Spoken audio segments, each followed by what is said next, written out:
Sir, যার খুন হয়েছে তার নাম ডিকে, একজন প্রাইভেট ডিটেকটিভ। ওর কাজের লোক লাশটা দেখেছে সকালে।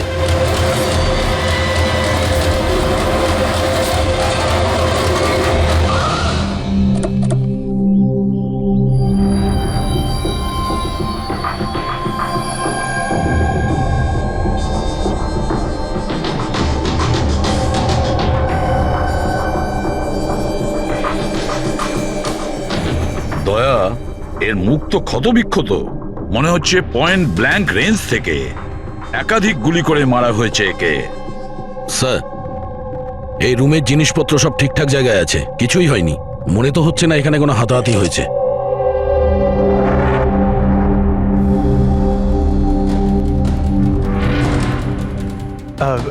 স্যার স্যার এই কাভার্ড আর লকার তো খোলা আছে, আর সব জিনিসপত্র নিজের জায়গায় আছে। দেখে তো মনে হচ্ছে যে কেউ এতে হাতই দেয়নি।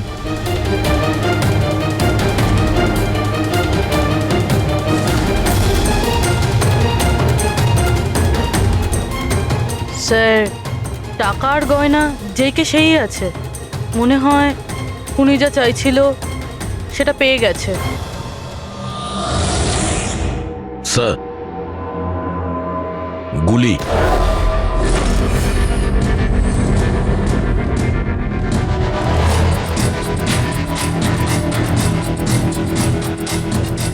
তিনটে গুলি চলেছে দয়া।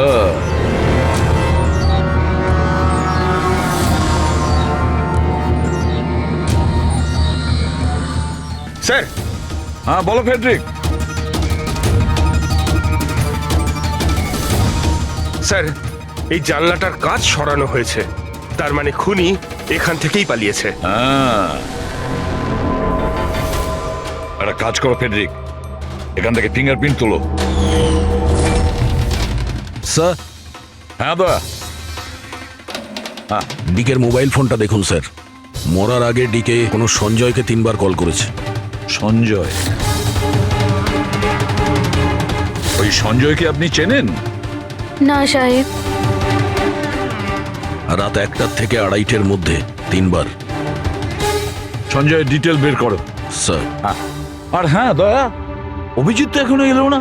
তুমি ওকে ফোন করে বলনি এখানে আসতে, ক্রাইম সিনে? হ্যাঁ স্যার, বলেছিলাম। মনে হয় কোনো জ্যামে আটকে গেছে। জ্যামে আটকে গেছে? ওকে ফোন করো আর বলো এখানে তাড়াতাড়ি আসতে। স্যার। হ্যাঁ।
প্লিজ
স্যার দয়া কি হয়েছে দয়ার স্যার? এরা বলছে যে আমি নাকি ওকে গুলি করেছি। ওরা মিথ্যে বলছে, আমি জানি যে দয়া।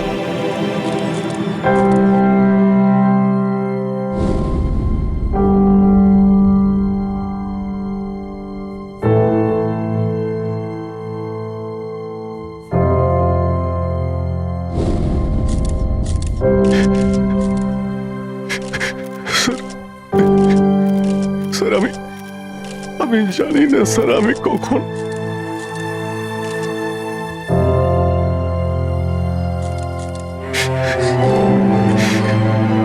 দয়া।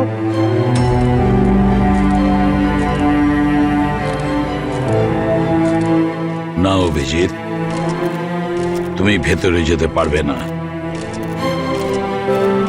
তুমি দয়ার প্রাণ নিয়েছো, তোমাকে আমরা গ্রেপ্তার করছি।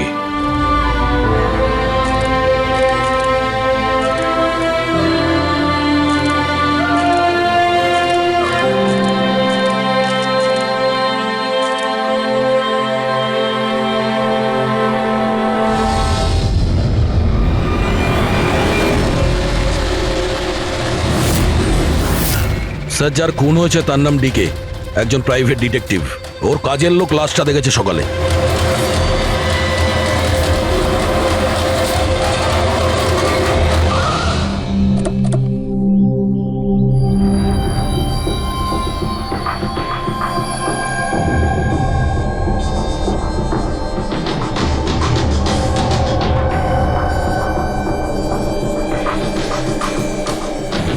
দয়া, এর মুখ তো ক্ষতবিক্ষত। মনে হচ্ছে পয়েন্ট ব্ল্যাঙ্ক রেঞ্জ থেকে একাধিক গুলি করে মারা হয়েছে একে। স্যার, এই রুমের জিনিসপত্র সব ঠিকঠাক জায়গায় আছে, কিছুই হয়নি। মনে তো হচ্ছে না এখানে কোনো হাতাহাতি হয়েছে।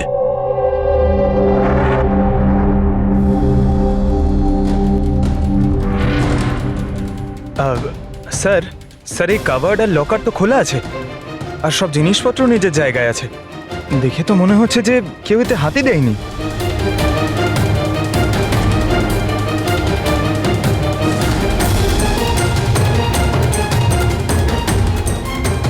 স্যার, টাকার গয়না যেইকে সেই আছে। মনে হয় উনি যা চাইছিল সেটা পেয়ে গেছে। স্যার, গুলি।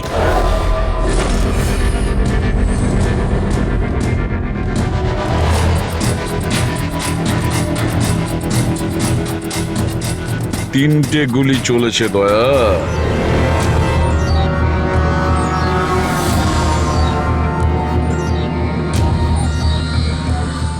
স্যার, হ্যাঁ বলো ফেডরিক। স্যার এই জানলাটার কাঁচ সরানো হয়েছে, তার মানে খুনি এখান থেকেই পালিয়েছে। হ্যাঁ, একটা কাজ করো ফেডরিক, এখান থেকে ফিঙ্গারপ্রিন্ট তোলো।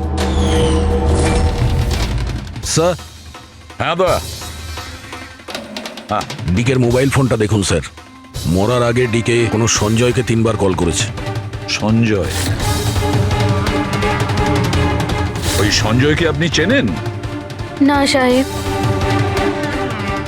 রাত 1টা থেকে 2:30-এর মধ্যে 3 বার। সঞ্জয়ের ডিটেল বের করো। স্যার, আর হ্যাঁ দয়া, অভিজিৎ তো এখনো এলো না। তুমি ওকে ফোন করে বলনি এখানে আসতে ক্রাইম সিনে? হ্যাঁ স্যার, বলেছিলাম। মনে হয় কোনো জ্যামে আটকে গেছে। জ্যামে আটকে গেছে? ওকে ফোন করো আর বলো এখানে তাড়াতাড়ি আসতে। স্যার, হ্যাঁ।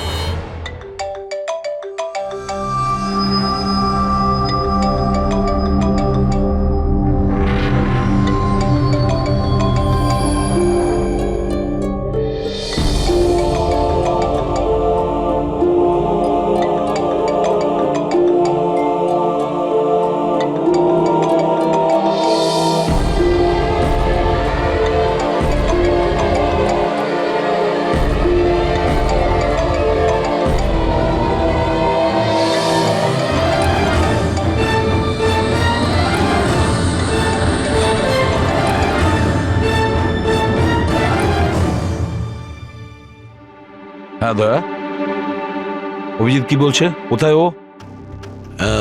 স্যার, মানে ওর শরীর খুব একটা ভালো না স্যার। ও ডাক্তারের কাছে যাবে, তারপর ওখান থেকে সোজা বিউরোতে যাবে। কোনো প্রবলেম আছে? না স্যার, কোনো প্রবলেম নেই। বুঝতে পারছি না, অভিজিৎ দিল্লি থেকে আসার পর কেমন অদ্ভুত আচরণ দেখছি ওর মধ্যে।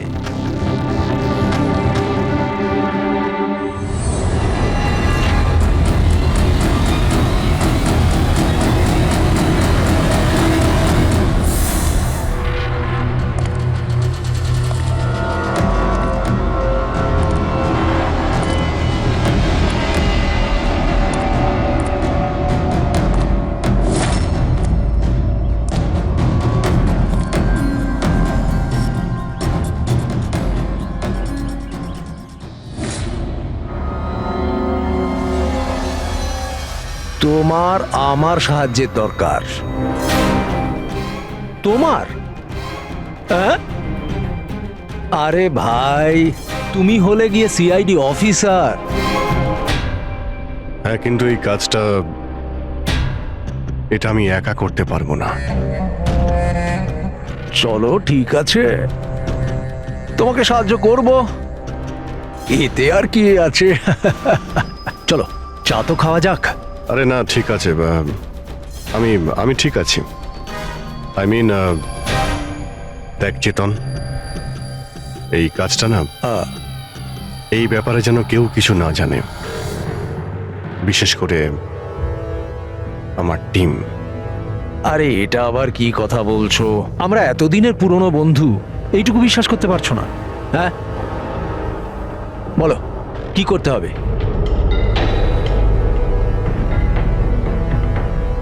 ওকে ফলো করতে হবে, নজর রাখতে হবে, আর এর জন্য তোকে টাকাও দেবো। কি কথা বলছো? বন্ধুত্বের মধ্যে টাকা? হ্যাঁ। আচ্ছা ঠিক আছে, যদি মনে করো টাকা দিয়ে দিও। ফলো কাকে করতে হবে?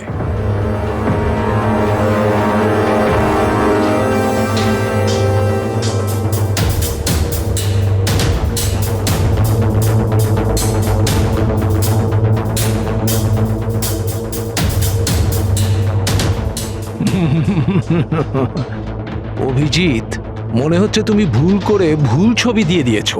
ভুল ছবি আমি দিইনি, একেই তোকে ফলো করতে হবে।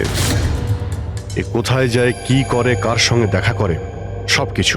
রাত 10টা থেকে সকাল 6টা পর্যন্ত। আর প্লিজ কোনো প্রশ্ন করবি না, যা বলেছি তাই করবি, ব্যাস। ওকে ওকে।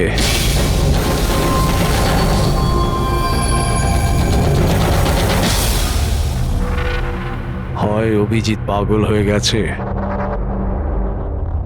না হলে বিরাট বড় কোনো গেম চলছে।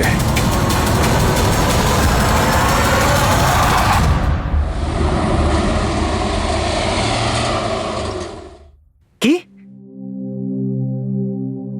কি বলছেন? ও খুন হয়ে গেছে? মরার আগে ডিকে শেষবার ফোনে আপনার সঙ্গে কথা বলেছিল মাঝরাতে। কি কথা হয়েছিল আপনাদের মধ্যে? আমার কথাতে একজনের উপরে নজর রাখছিল, কোনো প্রমাণ পেয়েছিল, সেই জন্য আমাকে ফোন করেছিল। হায়ার করেছিলেন কেন? আমার বস মন্দিরা ম্যাডামের জন্য। মন্দিরা? কুমার জুয়েলার্সের ওনার, বিখ্যাত পেজথি সেলিব্রিটি। আশা করি আপনারা ওই দিল্লির কেসটার ব্যাপারে নিশ্চয়ই জানেন বোধহয়। ও হো হো হো হো, মন্দিরা কুমার, মন্দিরা দেবী। ওনার বিরুদ্ধে তো ওনার স্বামী, শ্বশুর, শাশুড়ি আর কেয়ারটেকারকে মারার অভিযোগ আছে, তাই না? ঠিক বলেছেন। কিন্তু সঠিক প্রমাণ না থাকার কারণে কোর্ট মন্দিরা দেবীকে ছেড়ে দেয়। আর তার কিছুদিন বাদেই মন্দিরা দেবীর পার্সোনাল অ্যাসিস্ট্যান্ট ঈশানা আত্মহত্যা করে নেয়।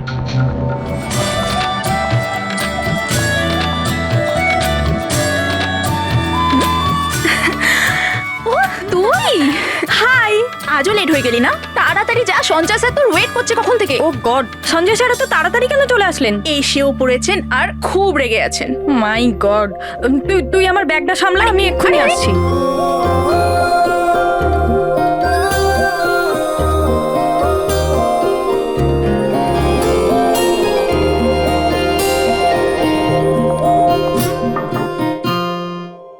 মে I come in sir? Come in.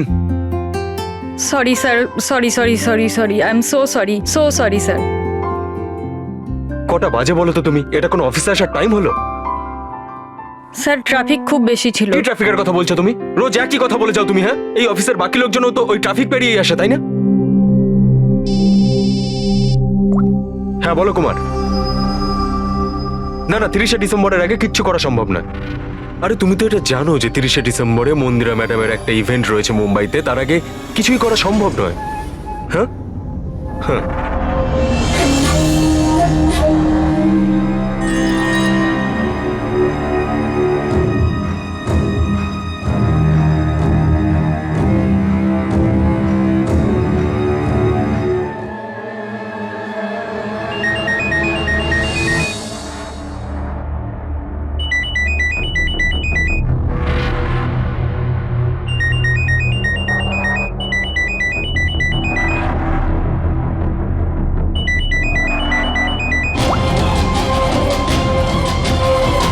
ঠিক আছে।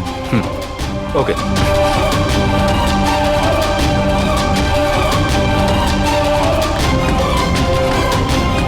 কি হলো?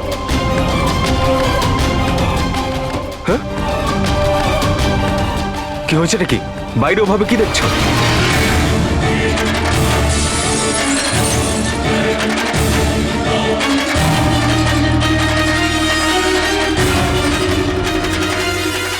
আমারই কেবিনের জানলা দিয়ে ঝাঁপ মেরে আত্মহত্যা করেছিল। আত্মহত্যা কেন করেছিল সেটা কেউ জানে না। আচ্ছা, মন্দিরা দেবী ডিকে কে কার ওপর কড়া নজর রাখতে বলেছিলেন? ওনার প্রাণ সংশয় রয়েছে। ডিকে সেটাই খোঁজ করার চেষ্টা করছিল। প্রাণের ভয় কার থেকে? আসলে কোর্ট থেকে ছাড়া পাওয়ার পরে কেউ ম্যাডামকে হুমকি দিচ্ছিল। আচ্ছা, শুধু ওই হুমকিটা ফোনেই কি? হ্যাঁ, ফোনের মধ্যেই অচেনা নাম্বার থেকে আর টাইপ করা চিঠি পাঠিয়ে। আসলে ম্যাডাম পুলিশের চক্করে দ্বিতীয়বার পড়তে চাননি, সেই জন্য ডিকে কে হায়ার করেছিলেন উনি। তো কিছু জানতে পেরেছে ডিকে? ওর হাতে কিছু প্রমাণ তো এসেছিল, কিন্তু ও সেটা পেন ড্রাইভে সেভ করে রেখেছিল। ওই পেন ড্রাইভটাও আমাকে দিতে চেয়েছিল, সেই জন্যই দিল্লি থেকে মুম্বাই এসেছিলাম আমি। কিন্তু ডিকের বাড়িতে ওর লকারটা খোলা ছিল। আচ্ছা, ওই লকার থেকে পেন ড্রাইভটা চুরি হয়ে যায়নি তো? হতে পারে দয়া। ওর বাড়িতে আমরা একটা ল্যাপটপও পেয়েছি স্যার, হয়তো ওর থেকে কিছু জানা যাবে। মন্দিরাটা কি করে করতে পারলো? পুরো অ্যাকাউন্টটাই বন্ধ করে দিল। নিজেকে কি মনে করেন উনি? সবকিছু কি ওনার ইচ্ছা মতো হবে নাকি? এনারা কারা? সিআইডি। আমরা ওই মানে সঞ্জীবের সঙ্গে দেখা করতে এসেছি। আপনারা দুজন কে? স্যার, ইনি Kaira, mister Kumar, I mean Mandira ম্যাডামের মেয়ে। ও, স্যার আর ইনি ম্যাডামের রিলেটিভ মিস্টার সুবীর। আমরা মন্দিরা ম্যাডাম আর ওর ফ্যামিলির সঙ্গে কবে দেখা করতে পারবো? কারণ ওদের প্রাণ রক্ষা করার দায়িত্ব এখন আমাদের ওপর। ইনফ্যাক্ট মন্দিরা ম্যাডাম, কায়রার কাকাতো দাদা শেখর আর ওনার স্ত্রী সবাই আজ রাতেই আসছেন। 30শে ডিসেম্বর কুমার্স জুয়েলার্সের একটা বড় চ্যারিটি ইভেন্ট রয়েছে। তাতে পার্টিসিপেট করার জন্য। তাহলে ঠিক আছে, কালকে সকালেই দেখা হবে।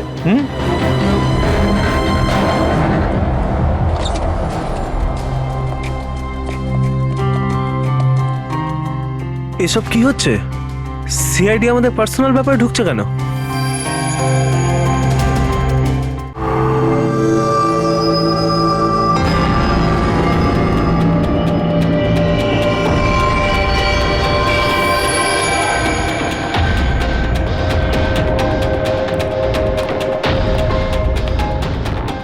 Good morning sir. Good morning. Hello sir, এখন কেমন আছেন আপনি? Murder investigation sir, private detective DK sir, বাড়িতেই মারা গেছে স্যার। এটা এটা পুরো কেস ফাইল স্যার।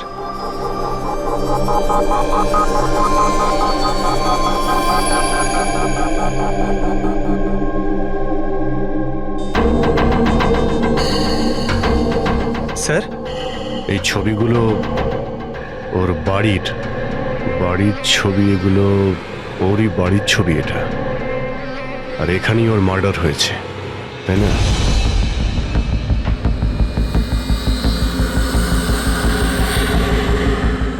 হ্যাঁ, এখানেই ওর মার্ডার হয়েছে। পঙ্কজ, ঘুরিয়ে কেন জিজ্ঞেস করছেন?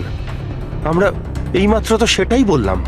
সেটাই তো স্যার, মনে হচ্ছে ওনার শরীর এখনো ঠিক হয়নি, কোনো গন্ডগোল মনে হচ্ছে sir.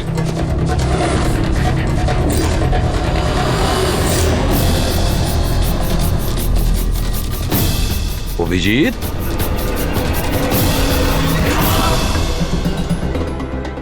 Good morning sir.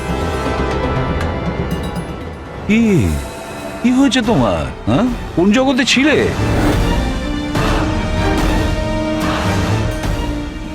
Abhijit, তোমার শরীর খারাপ ছিল না? তাহলে ডক্টরের কাছে যাওয়ার কথা ছিল, এখানে কেন?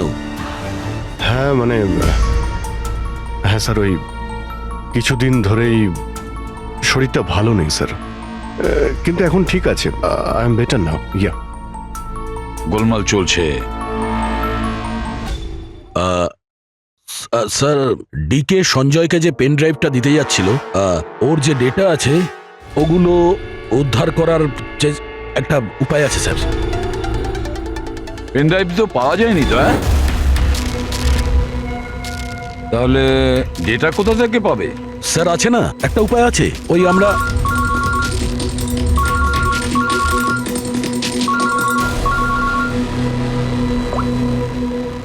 হ্যাঁ, বলো সলোকে।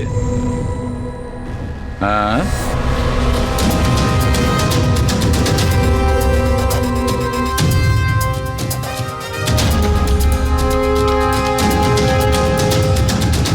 দয়া স্যার,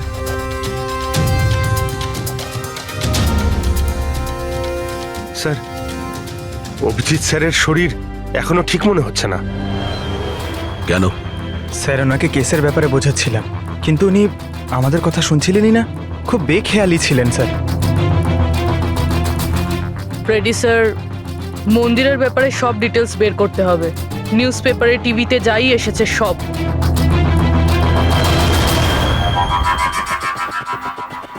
বাড়িতে ঢোকার একটাই রাস্তা আছে, মেন গেট।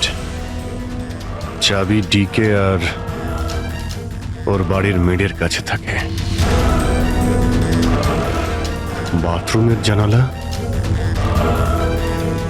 তার মানে খুনি বাথরুমের জানালার কাঁচ খোলে আর ভিতরে ঢোকে, আর তারপর অভিজিৎ ক্রাইম সিনে ছিলই না, আর এখানে তো বাথরুমের কোনো ফটোও নেই। তাহলে ও এগুলো কি করে জানলো? অভিজিৎ আমার কাছে কিছু লুকোচ্ছে, কিন্তু কি?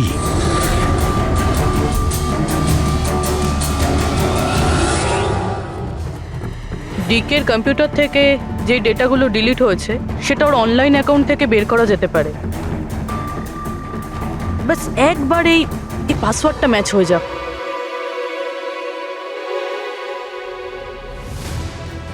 কিছুদিন ধরেই শরীরটা ভালো নেই স্যার, কিন্তু এখন ঠিক আছে। I am better now. Sir, ওনাকে কেসের ব্যাপারে বোঝাচ্ছিলাম, কিন্তু উনি আমাদের কথা শুনছিলেনই না, খুব বেখেয়ালি ছিলেন স্যার।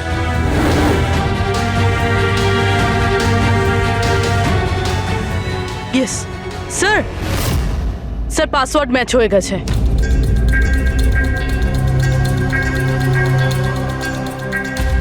স্যার এতে তো ভিডিও রয়েছে, চেক করি। স্যার এটা তো ডিকের কম্পাউন্ডের ভিতরের ফুটেজ, এর মানে ওখানে সিসিটিভি ক্যামেরা আছে। আছে না, ছিল। আমাদের পৌঁছানোর আগেই কেউ বার করে নিয়েছে। কিন্তু বের কে করেছে? অন্য ভিডিওটা দেখো।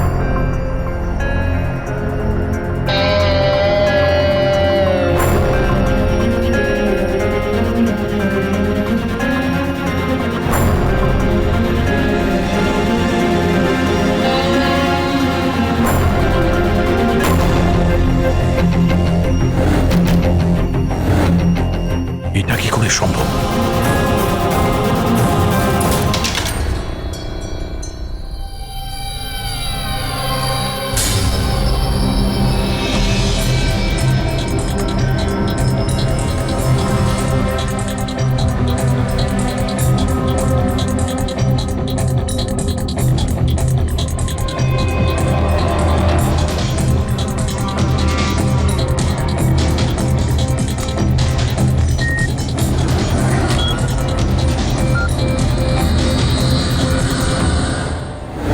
ডক্টর সালুকে আপনি খুব ভালো করে ক্রস চেক করেছেন তো? মানে বন্দুক তো আমাদের কাছে নেই, তাই বলছিলাম কোথাও কোনো ভুল? না দয়া, কোনো ভুল নেই। আমি একবার নয় 10 বার ক্রস চেক করেছি। মানছি যে বন্দুকটা আমাদের কাছে নেই, কিন্তু বন্দুকের রেকর্ড তো আমাদের কাছে আছে। সেই গুলিটা যা দিয়ে ডিকে মারা হয়েছে, সেই গুলিটা ওর বন্দুক থেকেই চলেছিল। গুলির প্যাটার্ন, গুলির উপর লেগে থাকা চিহ্ন, সবকিছু এইটাই প্রমাণ করছে যে সেটা অভিজিতেরই বন্দুক। স্যার স্যার গুলি অভিজিতের বন্দুক থেকে চলেছে, কিন্তু তার মানে তো এটা নয় যে অভিজিৎ গুলিটা চালিয়েছে।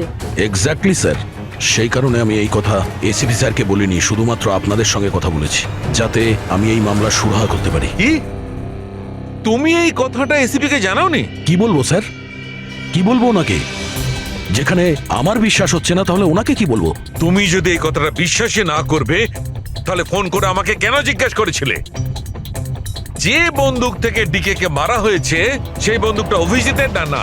কি এমন ছিল যার জন্য তুমি অভিজিৎকে সন্দেহ করেছিলে? কি ছিল ওটা? এই কারণে ডক্টর, যখন আমরা একটু পিছিয়ে দাও।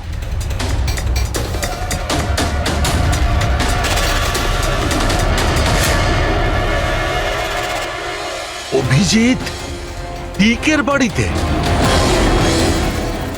আর দয়া, তারপরেও তুমি অভিজিৎকে বাঁচানোর চেষ্টা করছো।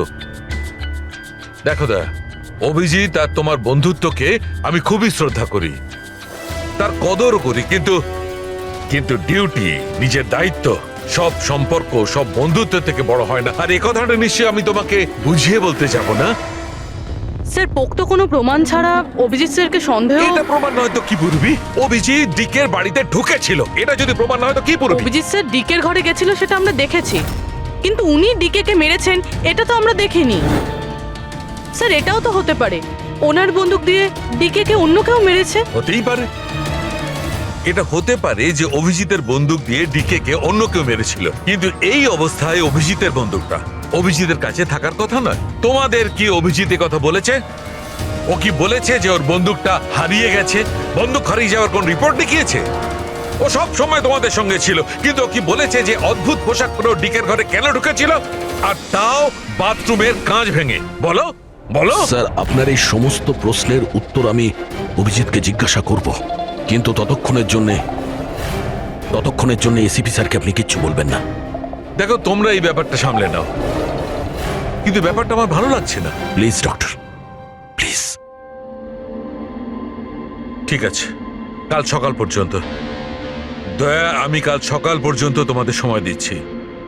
হয় তোমরা সত্যিটা আবিষ্কার করো, নয় এই সমস্ত কথাটা নিজে এসিপি কে বলে দাও।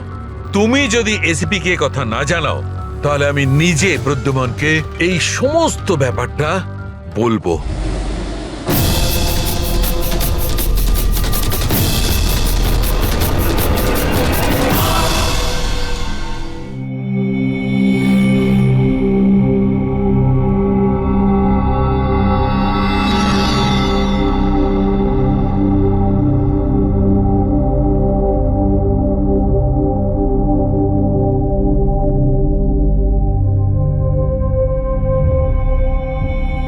আধ ঘন্টার বেশি হয়ে গেল, 10টা থেকে 10:30 হয়ে গেল, এখনো আসেনি। সারা রাত মনে হয় অপেক্ষা করতে হবে।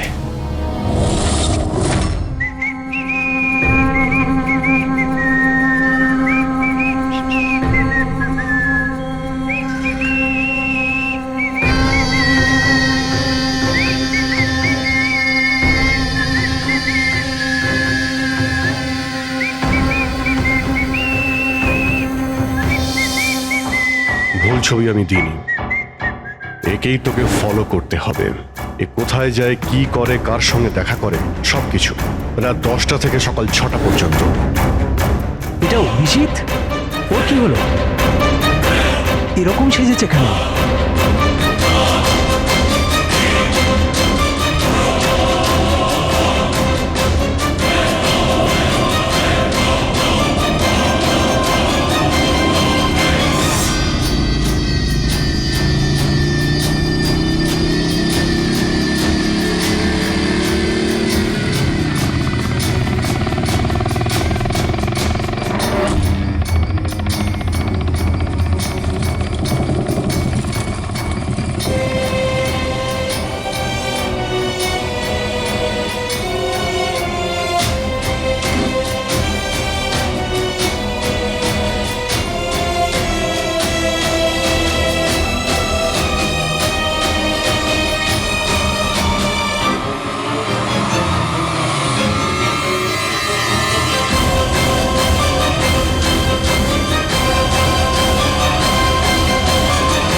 স্যার, দিল্লি থেকে সকলে এসে গেছেন। মন্দিরা ম্যাডাম,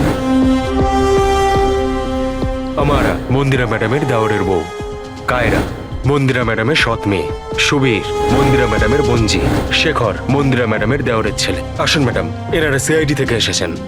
এসিপি স্যার, ইনি ভালো হলেন- হয়েছে আপনারা এসে গেছেন। ডিকের খুনি কে সেটা জানা গেল? আরে আপনি তো এটা জানেনই যে আমাদের ফেমাস অ্যানুয়াল ইভেন্ট খুব তাড়াতাড়ি আসতে চলেছে। আই হোপ যে আপনি আমার সিকিউরিটির সব ব্যবস্থাই করে রেখেছেন। দেখুন, আপনি আমাকে ভুল ভাববেন না, কিন্তু আমি কোনো চান্স নিতে চাইছি না অ্যাকচুয়ালি। এই ইভেন্টটা আমার কাছে খুব বেশি ইম্পর্ট্যান্ট, কিন্তু আমার প্রাণের থেকে বেশি নয়। আপনি কি মনে করেন আপনি আমাকে সিকিউর রাখতে সক্ষম হবেন? আর ডিকের কেসটায় কিরকম কি প্রগ্রেস হলো? আসল খুনির ব্যাপারে কিছু জানা গেল? ওসব আপনার জানার দরকার নেই মন্দিরা দেবী। মেইন হলো আপনার নিরাপত্তা, সেটা দায়িত্ব আমাদের। কি চমৎকার! বৌদি, আপনার ভয় লাগছে মন্দিরা দেবীর? যাকে আইনও কিছু করতে পারলো না, মানতে হবে তাকে যে আপনাকে ভয় পাইয়ে দিয়েছে। মনে হয় ও জানে না ইনার ব্যাপারে, যে ইনি কি কি করতে পারেন। আপনিও কি মনে করেন আমি আমার স্বামী আর বাকি সবাইকে মেরে ফেলেছি? দেখুন, আপনার বিরুদ্ধে যে অভিযোগই থাকুক না কেন, সেটাতে আমাদের কিছু যায় আসে না। কোর্ট আপনাকে রায় দিয়েছে, আর আমরা কোর্টের রায়কে যথেষ্ট সম্মান করি। আপনি শুধু এটা বলুন, আপনি কাকে সন্দেহ করেন? কি এমন আছে যে আপনাকে মারতে চায়? সন্দেহ? হ্যাঁ, সন্দেহ। না না না, আমি কাউকেই সন্দেহ করছি না। বরং আমার এটা পুরো বিশ্বাস যে আমি মারা যাওয়ার পরে এরা সবাই খুব খুশি হবে, আর আমাকে মেরে ফেলার ষড়যন্ত্রেও এদের মধ্যেই কারো হাত আছে। And I am very sure যে ঈশানার আত্মহত্যাতেও এদের মধ্যেই একজনের হাত আছে। এবার আপনিই বলুন, এত ভালো প্রিয় আত্মীয় পরিজনরা থাকতে আমার শত্রুর কি দরকার? মম প্লিজ, তুমি আবার এই নিজের ইমোশনাল ড্রামাটা শুরু করো না। এখানে কোনো ক্রিমিনাল নেই যে তোমাকে মারতে চায়। রাইট। নিজেকে নির্দোষ ভাবা আর অন্যকে দোষী মনে করাটা, এটা তো বৌদির পুরনো অভ্যেস। আই সোয়ার আমি তো এই গল্পটাকে বিশ্বাসই করি না। কে মারতে চায় তোমায়? আর কারা হুমকি দিচ্ছে? কোথায় আছে সে হুমকি দেওয়া লেটারগুলো? হ্যাঁ মন্দিরা দেবী, সেটা কোথায়? ওটা আমার মনে নেই, আমি ফেলে দিয়েছি। সি, আই নিউ যে তুমি এটাই বলবে। So convenient. ব্যাস, অনেক হয়েছে। আপনারা একে অপরকে দোষারোপ করা বন্ধ করুন। তবে একটা কথা খুব ভালো করে মনে রাখবেন, আমরা সবাইকে সন্দেহ করি। তাই সবাইকে বলছি, তার মানে হলো আপনাদের সবাইকে সন্দেহ করি, আপনাদের সবাইকে। আর একটা কথা, আমাদের পারমিশন ছাড়া আপনারা এই শহর ছেড়ে যেতে পারবেন না। কেউ শহর ছেড়ে যাবেন না। আর যদি দরকার পড়ে আমরা দ্বিতীয়বার তাকে ডেকে নেব। Thank you very much. Thank you.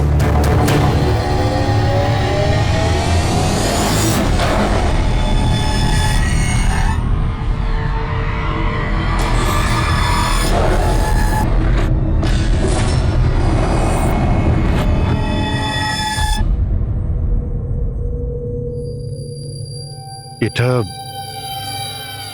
এটা আমি?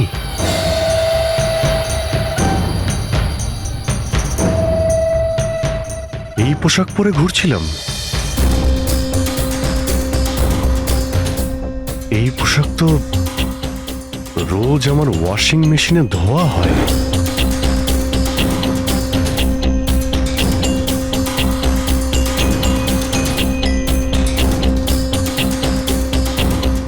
আর এই জুতো, এগুলো এত নোংরা যেন আমি পরেছি। কিন্তু আমার মনেই নেই যে এই পোশাক আমি কখন পরেছি। সত্যি আমার কি হচ্ছে আমার সাথে? এই গাড়িতে কে আছে? হ্যাঁ, কার কার সঙ্গে আমি কথা বলছিলাম? না, আমি দেখিনি। তুমি কথা বলছো, তুমি সেটা জানবে। আর তুমি আমাকে চিনতেই পারলে না? আরে এই, তোর যদি সুইসাইডই করার হয় তাহলে তুই অন্য কোনো বড় গাড়ির সামনে জানা। আমার সামনে কেন এসেছিস? কিভাবে কথা বলছো? এরকম সেজে ঘুরছো কেন তুমি? এই, ইট ইজ মাই স্টাইল, টনির স্টাইল। তুই কে? আমি কে? আমাকে চেনো না? হ্যাঁ, আর এই টনিটাকে? আরে টনি আমি আবার কে? আরে অভিজিৎ, দেখো, কোনো কেসের জন্য তুমি যদি এরকম করে থাকো আমাকে বলে দাও। এভাবে ভয় দেখেও না। আচ্ছা, আচ্ছা, কে অভিজিৎ? কিসের কেস? আর তুই কি বলছিস কিছুই আমার মাথায় ঢুকছে না। আমার নাম হলো টনি। টনির সঙ্গে পাঙ্গা নিবি না, বুঝেছিস? সরে যা আর আমাকে যেতে দে। চল।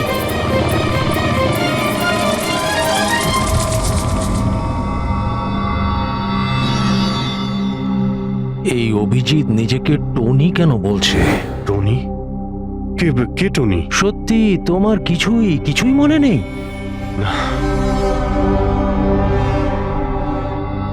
আমার কিছুই মনে নেই, সত্যি বলছি আমি। তার মানে তুমি গাড়িতে ওদের সাথে কথা বলছিলে, তারপরে তুমি গেস্ট হাউসের ভেতরে গেলে। Guest house? হ্যাঁ, তার কিছুক্ষণ পরে তুমি বাইরে এলে। আমি গেস্ট হাউসের ভিতরে গেলাম? ভিতরে গিয়ে আমি কি করলাম? হ্যাঁ, তুই দেখেছিস কিছু করেছিলাম আমি? আমি কি করে দেখবো? আমি তো বাইরে ছিলাম না। সব কি হচ্ছে? আমাকে ওখানে যেতে হবে। কোথায়? গেস্ট হাউসের নাম কি? হ্যাঁ,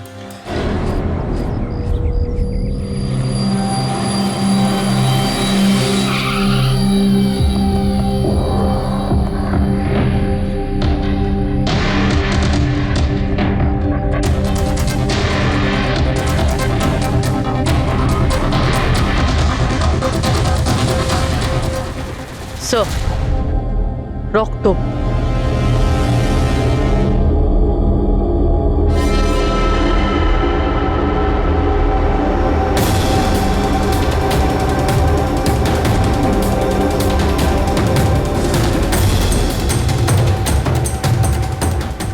অভিজিৎ,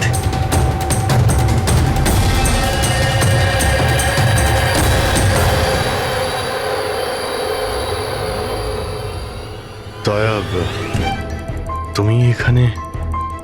তোমার ফোন ট্র্যাক করে আর এই প্রশ্ন তো আমিও তোমাকে করছি অভিজিৎ, তুমি এখানে কি করছো?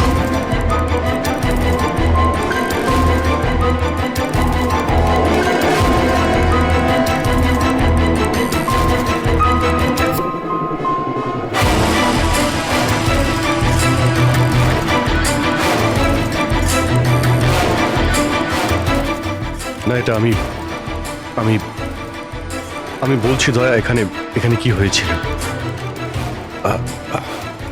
অভিজিৎ, এখানে কি হয়েছে ওটা তো আমি দেখছি, তুমি বলো কে করেছে এটা? হ্যাঁ, তো তুমি এদের দুজনকে মেরেছ? আমি অভিজিৎ, তোমাকে কিছু জিজ্ঞাসা করলাম, তুমি মেরেছো এদের? স্যার স্যার স্যার আপনি অভিজিৎ স্যারকে দোষ দিচ্ছেন। আমার দোষ দেওয়ার কোনো ইচ্ছা নেই পুরবি, তুমি নিজে দেখছো না এখানে দুটো লাশ পড়ে আছে, রক্তে ভেসে গেছে, আর সিআইডি অফিসার অভিজিৎ লাশের মধ্যে থেকে এই ব্যাজটা তুলছে, বা এটা বলতে পারো প্রমাণ চুরি করছে। অভিজিৎ, আমি তোমাকে আবার জিজ্ঞাসা করছি, তোমার সাথে অপরাধীদের মতো ব্যবহার করতে আমাকে বাধ্য করো না। কি করব দয়া, আমি কি বলবো? যদি আমি বলি যে এই কাজটা আমি করিনি, তুমি মানবে? যদি বলি যে আমি জানি না যে আমি করেছি নাকি করিনি, আই নো আমি ভুলভাল বলছি, কিন্তু কিন্তু তোমরা তো আমাকে চেনো। অভিজিৎ, আমার সামনে যে প্রমাণগুলো পড়ে আছে ওগুলো দেখে আমরা কিছু বলতে পারবো না, আমাকে আমার ডিউটি করতে হবে।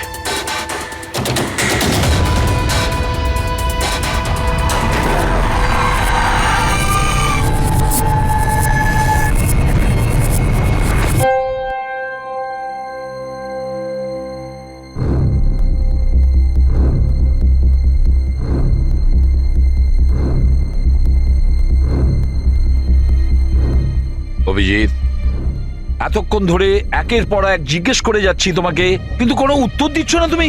হ্যাঁ, তুমি জানো তোমার ওপর কি অভিযোগ আছে? মাথায় কিছু ঢুকেছে? স্যার, ওই এক মিনিট, ব্যাস, তোমার কাছে এটা আশা করিনি। এত কিছু ঘটে গেল, তুমি আমাকে বলনি কেন? আমাকে বলনি দয়া? সালুকে আমাকে বললো, তা নাহলে তো আমি জানতামই না। তা আমি তাই করেছি যেটা উচিত ছিল। বলো অভিজিৎ, তুমি কি এই খুনটা করেছো? অভিজিৎ, তুমি কি এই খুনটা করেছো? আমি জানি না স্যার। কেন জানো না? তুমি কেন জানো না? হ্যাঁ, ডিকের বাড়িতে তুমি লুকিয়ে লুকিয়ে ঢুকেছিলে, সেটা আমি সিসিটিভিতে দেখেছি। ওই লাশগুলোর পাশে তুমি দাঁড়িয়েছিলে, এই দয়া তোমাকে এখানে ধরে নিয়ে এসেছে। ডিকে আর বডিগার্ডের ওপরে যে গুলিটা চলেছে সেটা তোমার গান থেকে চলেছে, ওই গান থেকে চালানো হয়েছে, আর তুমি বলছো তুমি কিছুই জানো না। আমার চোখের ওপর চোখ রেখে তুমি বলো, বলো তুমি এই খুন করোনি, বলো তুমি এইগুলো কিছুই জানো না। বললাম তুমি জানি না স্যার, আমি কিছুই জানি না স্যার, সরি। কি বলবো আপনাকে, আমি কি বলবো স্যার? যখন আমি বুঝতেই পারছি না যে আমি ডিকের বাড়িতে কেন গিয়েছিলাম, কি করে সমস্ত খুন আমার বন্দুক থেকেই হচ্ছে, আমি জানি না স্যার। স্যার, আমি তো ডিকিকে চিনি না, ওর বডিগার্ডদেরও আমি চিনি না, আমি মন্দিরাকেও চিনি না, আমি তো স্যার নিজেকেও চিনি না। আমি কোথায় যাই, কি করি, কার সঙ্গে দেখা করি, আমি কিছুই জানি না। গত কয়েকদিন ধরে আমার সঙ্গে এইরকমই হচ্ছে স্যার। কিন্তু আমি কিছুই বুঝতে পারছি না। সারাদিন সব সব ঠিকই থাকে, রাতে বাড়িতে যাই, খেয়ে দিয়ে ঘুমিয়ে পড়ি, আর যখনই সকালে উঠি তখন অদ্ভুত জামা কাপড় পরা দেখি, অদ্ভুত জুতো দেখি যেগুলো আমার নয়। জানি না কি করে আমার বাড়িতে চলে আসে। ড্রেসগুলো ওয়াশিং মেশিনে ধোয়া হয়েছে, জুতোতে মাটি লেগে থাকে, এমনটা মনে হয় যেন যেন আমি ওগুলো ব্যবহার করেছি, কিন্তু আমি বুঝতে পারি না। নিজেকে খুব ক্লান্ত লাগে, এমন মনে হয় যেন আমি সারা রাত জেগেছিলাম, অথচ আমি কি করেছি আমার আমার কিছুই মনে থাকে না। মনে হয় প্রতিদিন আমার 6 থেকে 7 ঘন্টা হারিয়ে যাচ্ছে, যার ব্যাপারে আমি কিছুই জানি না। আপনি বলছেন আমি ডিকের বাড়িতে গিয়েছিলাম, হতে পারে, কিন্তু আমি জানি না। আমি ডিকে আর ওর বডিগার্ডদের মেরেছি কিনা আমি জানি না। আমি মন্দিরাকে মারার চেষ্টা করেছি সেটাও আমি জানি না। আমি কি করেছি, কেন করেছি, আমি কি করতে চলেছি, আমি কিছুই জানি না স্যার, আমি কিছুই জানি না।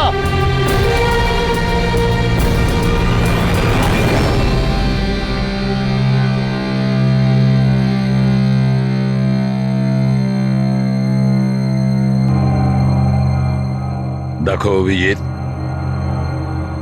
এই মুহূর্তে তুমি নিজের জন্যে আর অন্যদের জন্যেও বিপজ্জনক। আমি তোমাকে একা ছাড়বো না, আমি তোমাকে নজরবন্দি রাখবো, আর দয়া তোমার উপর নজর রাখবে।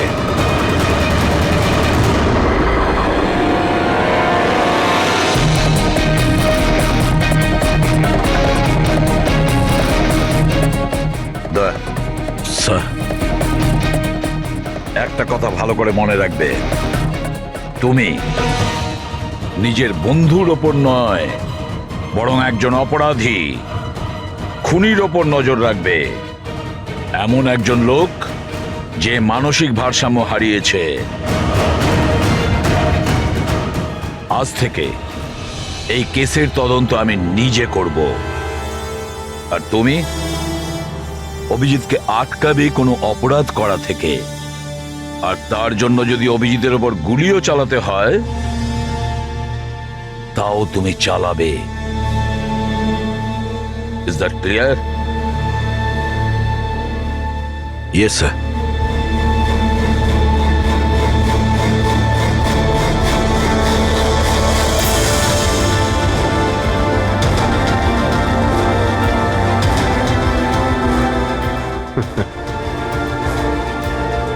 হাত করা পড়িয়ে দাও ভাই।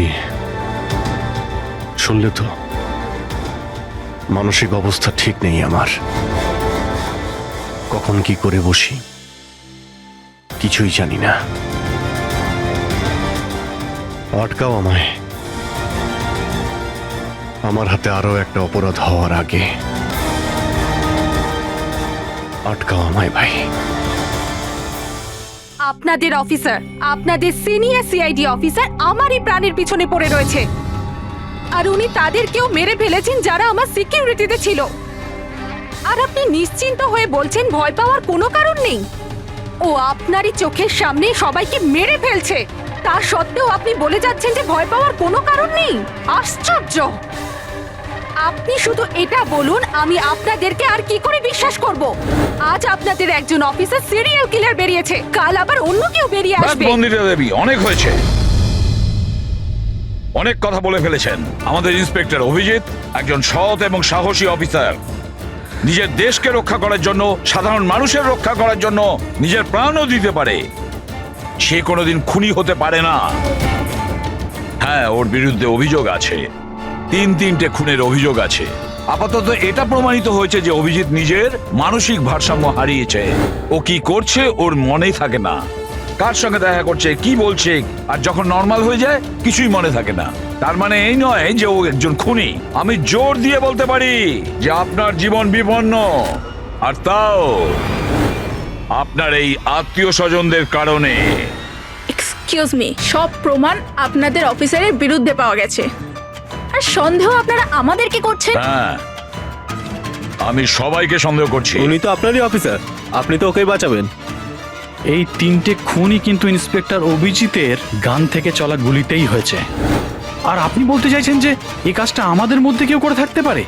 আরে আমাদের কাছে আপনার ওই অফিসারের গানটা কোথা থেকে আসবে? শেখর বাবু, খুব তাড়াতাড়ি আমরা খোঁজ নিয়ে নেব যে ইন্সপেক্টর অভিজিতের গান আপনার কাছে কিভাবে গেল। আর মন্দিরা দেবী, আপনাকে একটা রিকোয়েস্ট করি, 30শে ডিসেম্বর আপনার যে ইভেন্টটা আছে সেটা ক্যান্সেল করবেন না। এই একটাই সুযোগ আছে খুনিকে ধরার জন্য, কারণ খুনি ওই ইভেন্টে নিশ্চয়ই আসবে।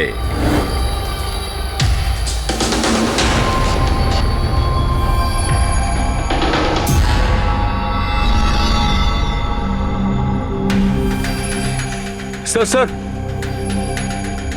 হ্যাঁ সঞ্জয়, কি হচ্ছে? স্যার, আপনি অভিজিৎ স্যারের ব্যাপারে কিছু বলছিলেন যে ওনার ভিতরে অন্য একজনের প্রতিফলন ঘটে, স্মৃতিশক্তি ওনার, মানে উনি আগের দিন রাতের কথা মনে করতে পারেন না। হ্যাঁ, তো ঠিক এরকমই, এক্স্যাক্টলি এরকমই অন্য আরেকজনের সাথেও হয়েছিল। কার সঙ্গে বলুন? স্যার ঈশানা। ঈশানা? যেদিনও আত্মহত্যা করেছিল তার কিছুদিন আগে থেকেই একদম এরকমই আচরণ করতে শুরু করেছিল।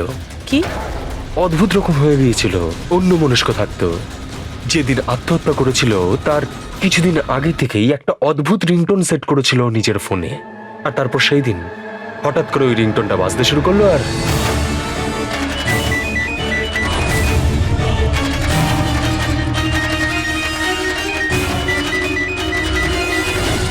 স্যার, ওকে দেখে মনে হচ্ছিল ও যেন নিজের মধ্যেই নেই। স্যার, অভিজিৎ স্যারও তো দিল্লি থেকে ফেরার পর এইভাবেই বিহেভ করছে। হ্যাঁ, ঈশানা, অভিজিৎ, দিল্লি, এই তিনটের কোনো না কোনো কানেকশন আছে, নিশ্চয়ই কোনো গোলমাল আছে, কিছু না কিছু আছে।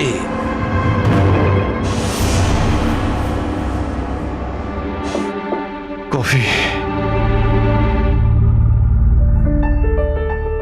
আরে খেয়ে নাও ভাই, কিছুই মেশাইনি।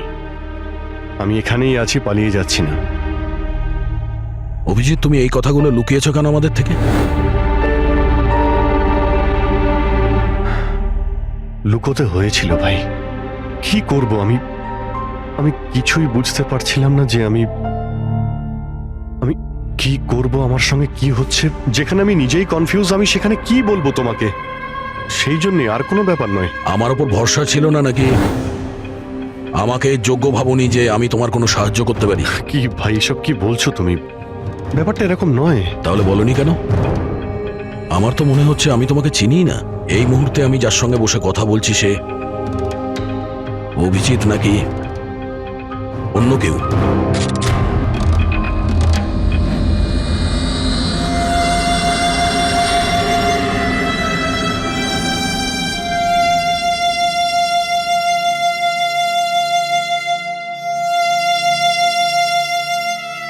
আমি তোমার কোনো ক্ষতি করব না।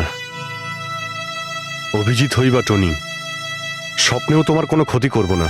বন্দুক দেখানোর দরকার নেই। বিষয়টা তা নয় যে তুমি আমার কোনো ক্ষতি করবে। বিষয় এটা যে আমি এখানে শুধুমাত্র আমার ডিউটি করছি, আর আমি কোনো চান্স নিতে চাই না। আমি তো তোমাকে হয়তো চিনি না।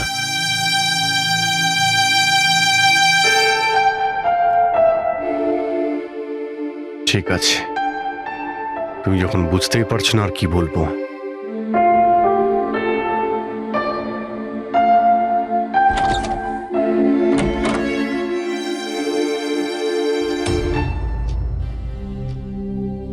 ডক্টর মহেশ, আমি আপনাকে পুরো ব্যাপারটা জানিয়েছি। এবার আপনি বলুন, আপনার কি মনে হচ্ছে? দেখুন, এক্ষুনি আপনারা যেটা বললেন যে এই অভিজিৎ আর ঈশানার ব্যাপারে, এটার থেকে তো একটা ব্যাপার একদম পরিষ্কার যে দুজনের কন্ডিশনই একদম সমান। Artificially induced split personality. এটাকে যদি সোজা ভাষায় আপনাদের বোঝাই তাহলে এই কন্ডিশনে পেশেন্টের মস্তিষ্কে তার এই নিজের ব্যক্তিত্ব ছাড়াও অন্য আরও একটা ব্যক্তিত্ব প্ল্যান্ট করা হয়। যেটা কোনো বিশেষ কারো আদেশ বা নির্দেশ অনুযায়ী চলাচল করে। আর এটাকে এমনভাবে সেট করা হয় যাতে ওই ব্যক্তিত্ব বিশেষ ধার্য করা সময়ে বিশেষ ধরনের ট্রিগার পেলে ওই ব্যক্তিত্বকে সম্পূর্ণ প্রভাবিত করে। আর যতক্ষণ এই প্রভাব চলতে থাকে সে পুরনো ব্যক্তিত্বের বিষয়ে না তো কিছু জানতে পারে আর না তার সেই পুরনো ব্যক্তিত্ব সম্বন্ধে কিছু স্মরণে থাকে। এটা হলো মানুষের মস্তিষ্ক। এই মস্তিষ্কের দুটো ভাগ রয়েছে, সচেতন মস্তিষ্ক মানে কনসাস স্টেট অফ মাইন্ড, যার মধ্যে আমরা এখন আছি, অচেতন মস্তিষ্ক মানে semi conscious state of mind, মানে যখন আমরা ঘুমিয়ে থাকি তখন সক্রিয় হয়। আর কখনো কখনো জেগে থাকার সময়ও কোনো নেশার বা কোনো ওষুধের প্রভাবেও আমাদের অচেতন মস্তিষ্ক সক্রিয় হয়ে ওঠে। সচেত আর অচেত দুটো অবস্থাতেই মস্তিষ্ক ভিন্ন ভিন্ন কাজ করে, কিন্তু এই অবস্থাতে দুটো মস্তিষ্কই যা চিন্তা করে, কোনো কথা বা কোনো স্মৃতি সব সেভ করে নেয়। সচেত মস্তিষ্কের মধ্যে সেভ করা কথাবার্তা আমাদের অনেক বছর ধরে মনে থাকে, কিন্তু অচেত মস্তিষ্কে সেভ করা কথাবার্তা আমাদের মনেই থাকে না। ডক্টর মহেশ, এটা একটা হিপনোটাইজের মতো সম্মোহন, যাতে মানুষের মস্তিষ্ককে পুরো কন্ট্রোল করে যা কিছু করানো যায় রোবটের মতো, আর পরে কোনো বিশেষ আওয়াজ করে ওই সম্মোহনটাকে ভেঙে দেওয়া যায়, মানুষের কিছুই মনে থাকে না। না না না ডক্টর সালুকে, সম্মোহন একদম আলাদা প্রক্রিয়া। সম্মোহন অবস্থায় আপনি মানুষকে ততক্ষণই কন্ট্রোল করতে পারেন যতক্ষণ সে সম্মোহিত আছে। সম্মোহিত অবস্থা থেকে একবার বেরিয়ে আসার পর তাকে আবার সম্মোহিত করতে হয়। এখানে ব্যাপারটাই পুরো আলাদা। এখানে মানুষের মস্তিষ্কে একটা ঘটনা যা আদৌ ঘটেইনি, একটা ব্যক্তি যার কোনো অস্তিত্বই নেই, তাকে ওই মানুষের মস্তিষ্কের ভিতরেই প্ল্যান্ট করা হয়, তার মস্তিষ্কে এই কথাটাই ফিট করা হয়। আচ্ছা, তার মানে এত কিছু অভিজিতের সঙ্গেও ঘটেছে। কোনোভাবে অভিজিৎ ওই ট্রিগারগুলো পেয়ে যায়, যার কারণে টনি জেগে যায়। Exactly sir. রাতে অভিজিৎ ঘুমিয়ে পড়ার পর নিশ্চয়ই কোনো না কোনো আওয়াজ শুনতে পায়, যেটা ওই টনির জন্য একটা ট্রিগারও হতে পারে। হয়তো ওই আওয়াজটা শুনেই টনি জেগে যায়, কিন্তু অভিজিৎ সেখানেই ঘুমিয়ে থাকে।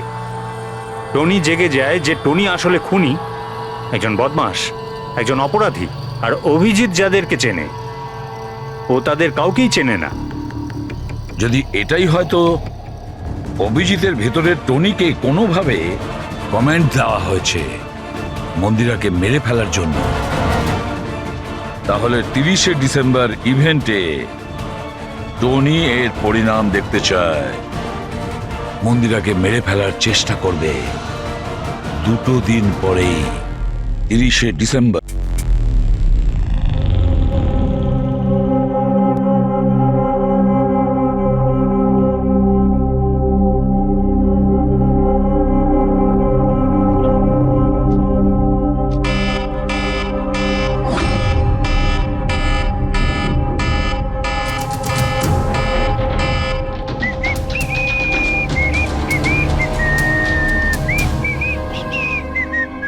অভিজিৎ, অভিজিৎ, কোথায় তুমি?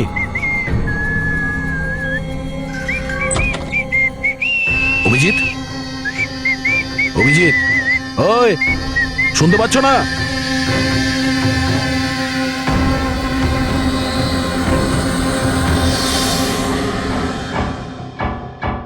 কে রে তুই?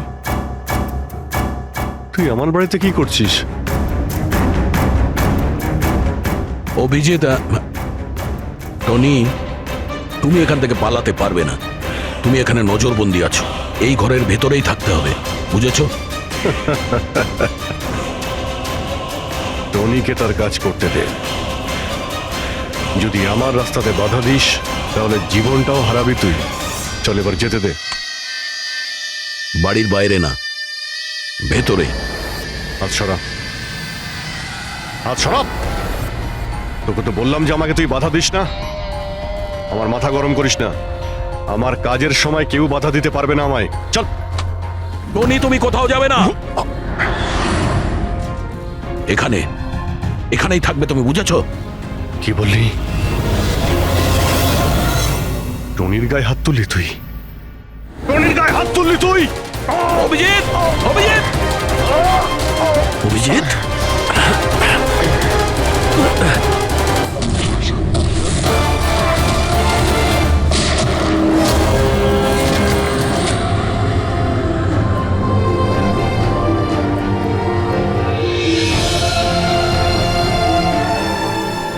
স্যার দয়া, কি হয়েছে, কি হয়েছে দয়ার স্যার?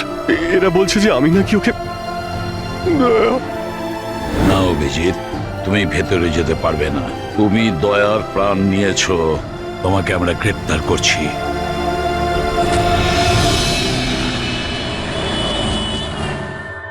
ঈশানার ফোন রেকর্ডে ডক্টর তানিয়ার নাম কয়েকবার এসেছে। আপনাদের মধ্যে কেউ চেনে ডক্টর তানিয়াকে? আত্মহত্যা করার আগে উনি ডক্টর তানিয়ার সাথে দেখা করেছিলেন কি? এই ডক্টর তানিয়া কোনো ডেন্টিস্ট নয় তো? মারা যাওয়ার আগে ঈশানা কয়েকবার একজন ডেন্টিস্টকে দেখিয়েছিল। আমার নাম তো মনে নেই, কিন্তু হতে পারে ইনিই সেই। যতদূর আমার মনে হয় ইনি কোনো ডেন্টিস্ট তো নন। কিছুদিন আগে সিআইডি অফিসার অভিজিৎ এখানে ছিল। Yes ma'am. ওই পুরো সপ্তাহে এখানে যারা যারা ছিলেন তার পুরো লিস্ট আমার চাই। আর ওনার থাকার সময়ের এই লবিতে থাকা সিসিটিভি ফুটেজও চাই।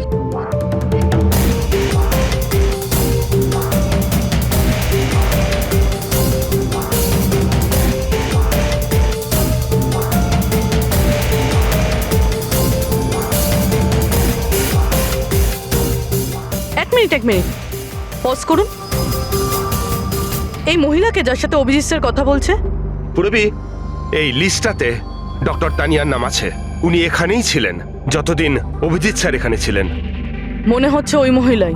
কি নাম এই মহিলার? ম্যাম, ডক্টর তানিয়া সপ্তাহখানি ধরে এখানেই ছিলেন। স্যার, এই তানিয়ার সাথে দেখা করতেই হবে।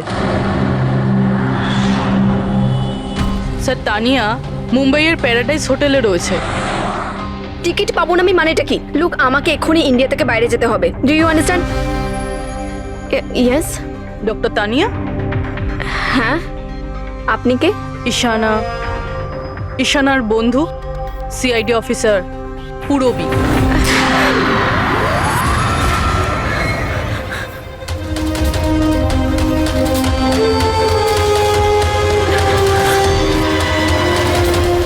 পালানো অত সহজ নয়। কোথায় পালাচ্ছেন তানিয়া দেবী? কি কি চানটা কি আপনারা? অভিজিতের সঙ্গে কি করেছেন আপনি?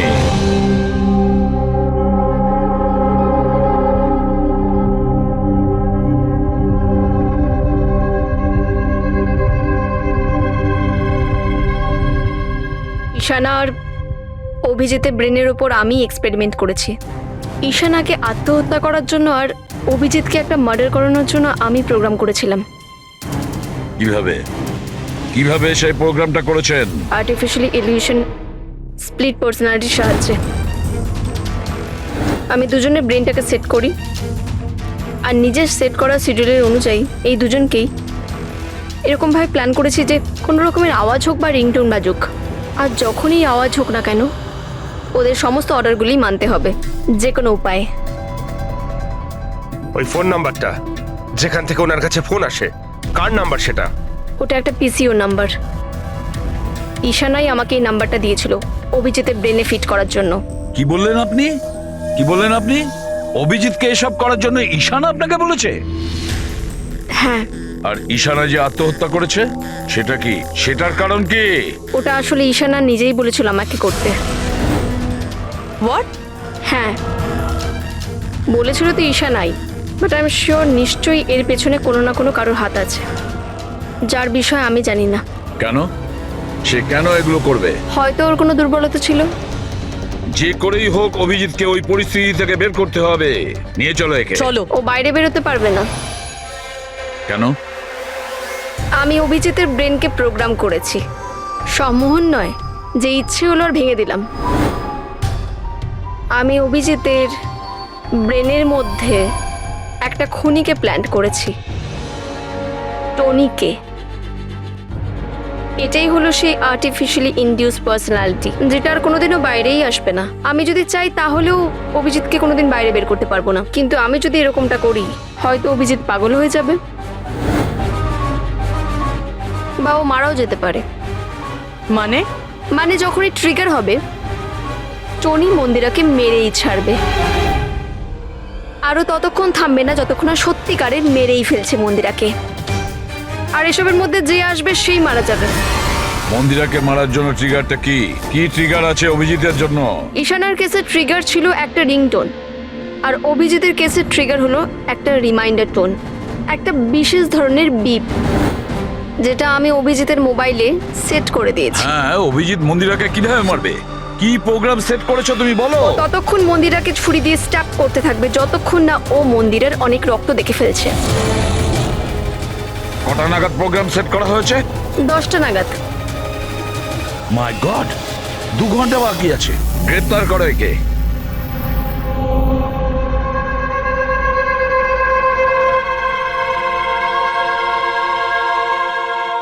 জীবনে কখনো ভাবিনি স্যার যে আপনার ওপর অপরাধের মতো নজর রাখতে হবে।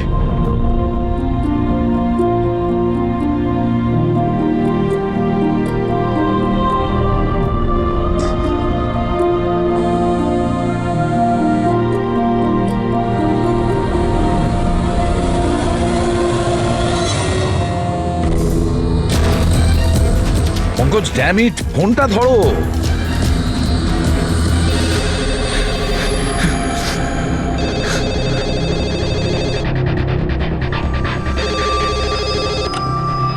হ্যালো পঙ্কজ, কোথায় ছিলে তুমি? মোবাইলটা ধরোনি কেন? সরি স্যার, আমার ফোন সাইলেন্টে ছিল। স্যার আমি এখানেই আছি অভিজিৎ স্যারের কাছে। শোনো আমার কথা, এক্ষুনি তুমি অভিজিতের ফোনটা সুইচ অফ করো। কি স্যার, ফোন সুইচ অফ করবো? ওর ফোন সুইচ অফ করো যেভাবে আমি বলছি, এখনই, এই মুহূর্তে। অভিজিৎ স্যারের ফোন স্যার? পঙ্কজ, প্রশ্ন করো না, যা বলছি তাই করো। অভিজিতের ফোন বন্ধ করো। দেখো, হাতে আমাদের সময় নেই, অভিজিৎ যে কোনো সময় খুনি হয়ে যেতে পারে। যাও তাড়াতাড়ি। না না,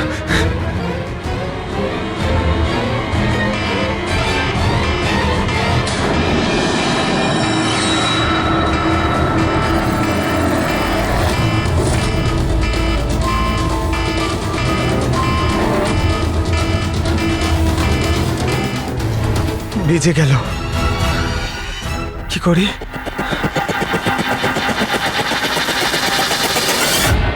অভিজিৎ স্যার, অভিজিৎ স্যার কোথায় গেলেন? Abhijit sir, Abhijit sir,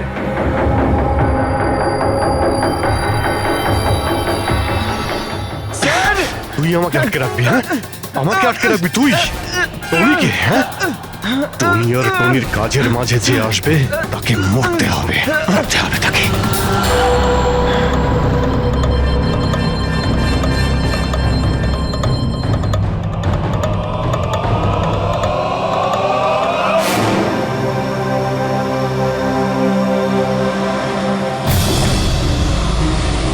sir এখানেই চ্যারিটি ইভেন্টটা হবে।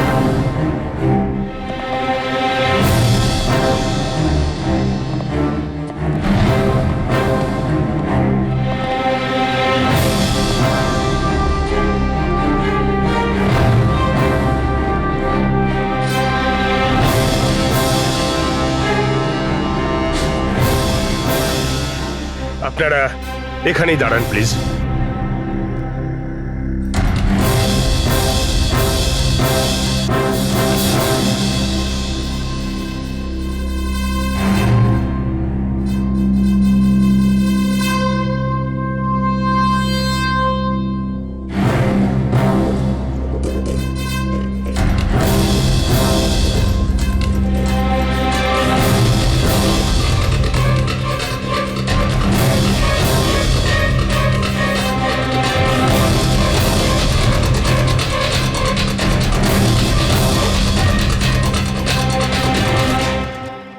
হ্যালো লেডিস অ্যান্ড জেন্টলম্যান, প্রত্যেক বছরের মতো এই বছরের সন্ধ্যাটাও খুবই গুরুত্বপূর্ণ।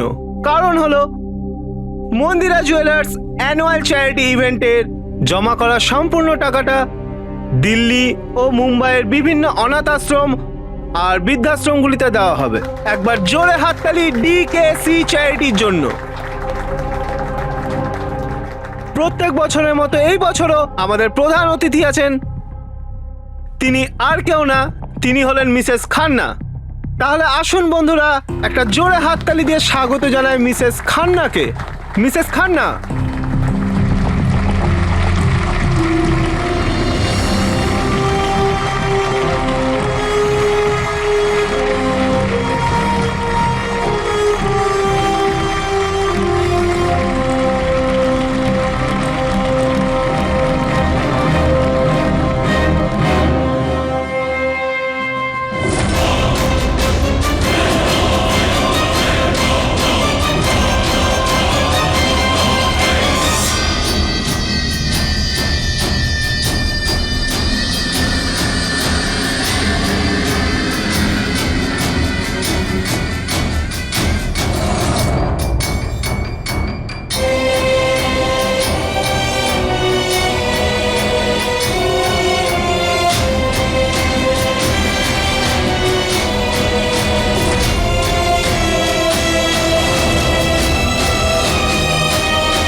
অভিজিৎ স্যার, অভিজিৎ স্যার,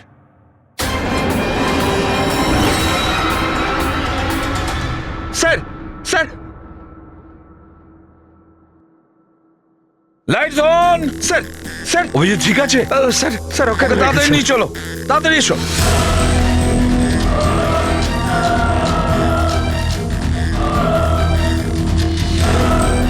দরজা খুলুন।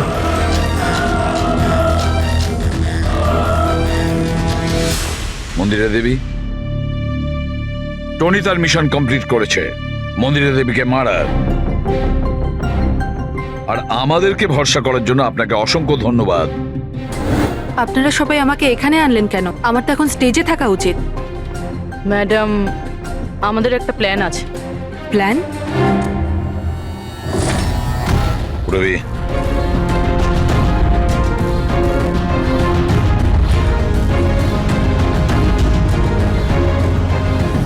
Lights off. মন্দিরা দেবী,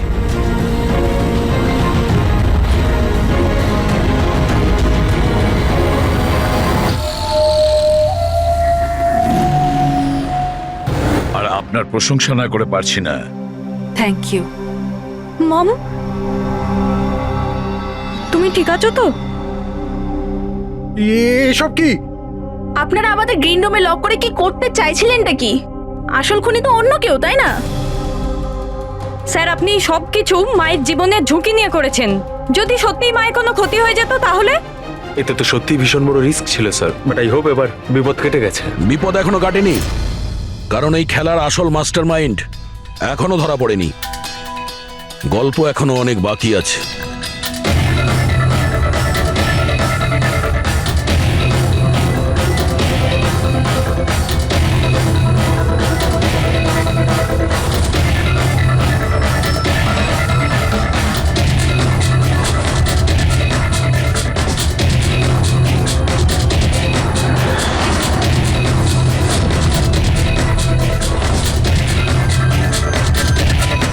কি হলো? আমাকে দেখে ভালো লাগলো না? কখনো কখনো খুনি পর্যন্ত পৌঁছানোর জন্য আমাদের অ্যাক্টিং করতে হয়। তার মানে ওনার মৃত্যুর খবরটা নাটক ছিল? আমার মৃত্যুতে খুনি খুব খুশি হয়েছিল যে ও জিতে গেছে, আর ওই সুযোগটাই আমরা কাজে লাগিয়েছি। আমরা মন্দিরা দেবীকে বাঁচানোর চেষ্টা করছিলাম, আর দয়া মাস্টার মাইন্ডের পিছনে লেগেছিল। কিন্তু আসল মাস্টার মাইন্ডটা কে?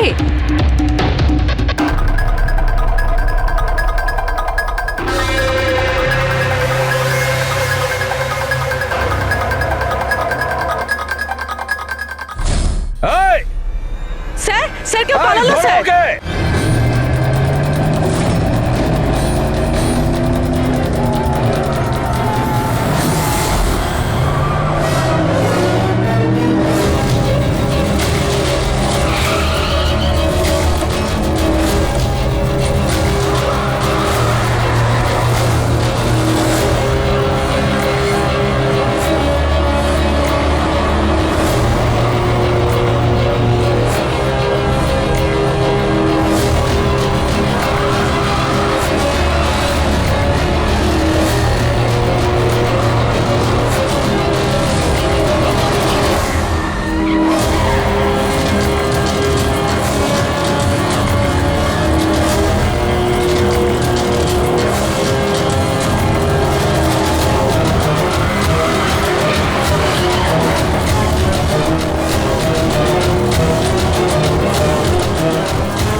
অপরাধের রাস্তা সবসময় সংকীর্ণ হয়ে থাকে।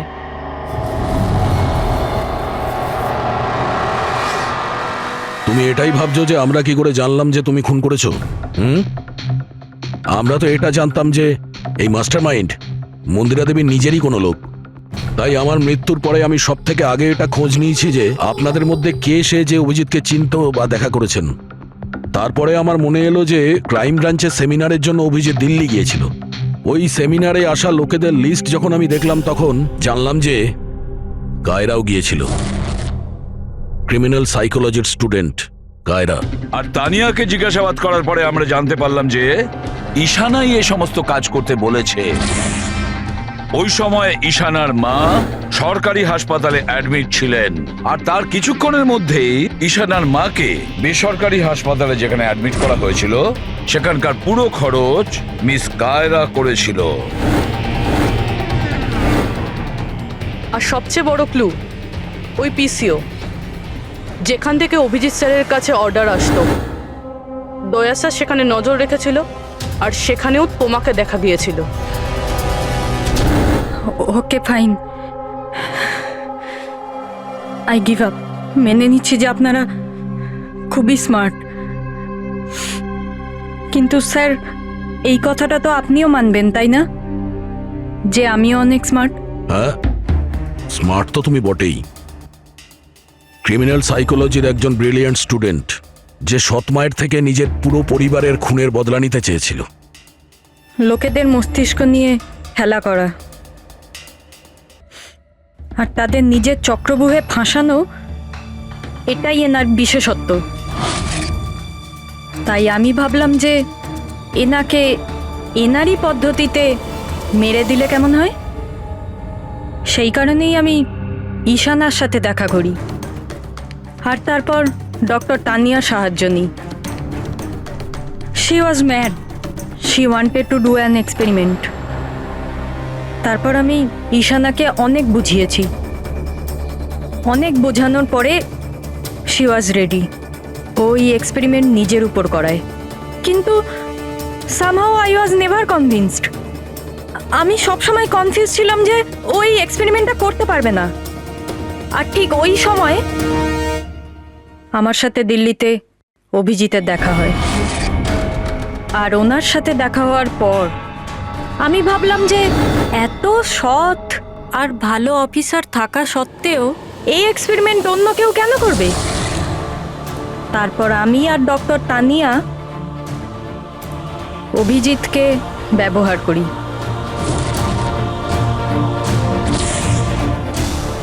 আর আমার এক্সপেরিমেন্ট ওর ওপরে করি।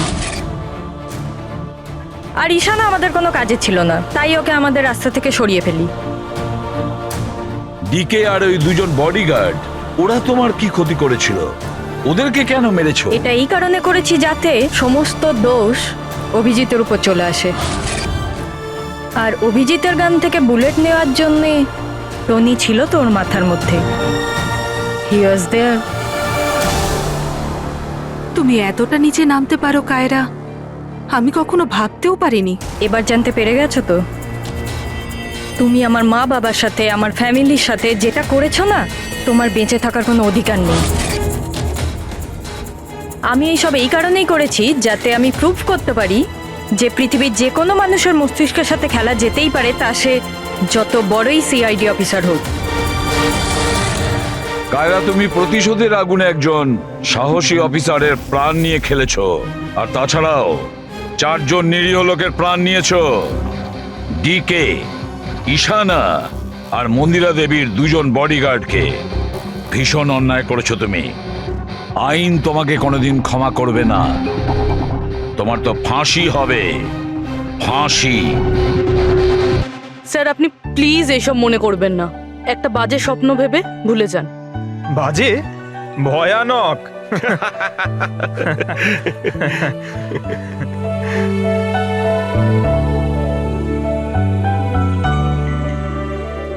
বস, হ্যাঁ বলো সালুকে, বলো। কেস তো সলভ হলো? হ্যাঁ, কেস তো সলভ হলো, কিন্তু কিন্তু কি?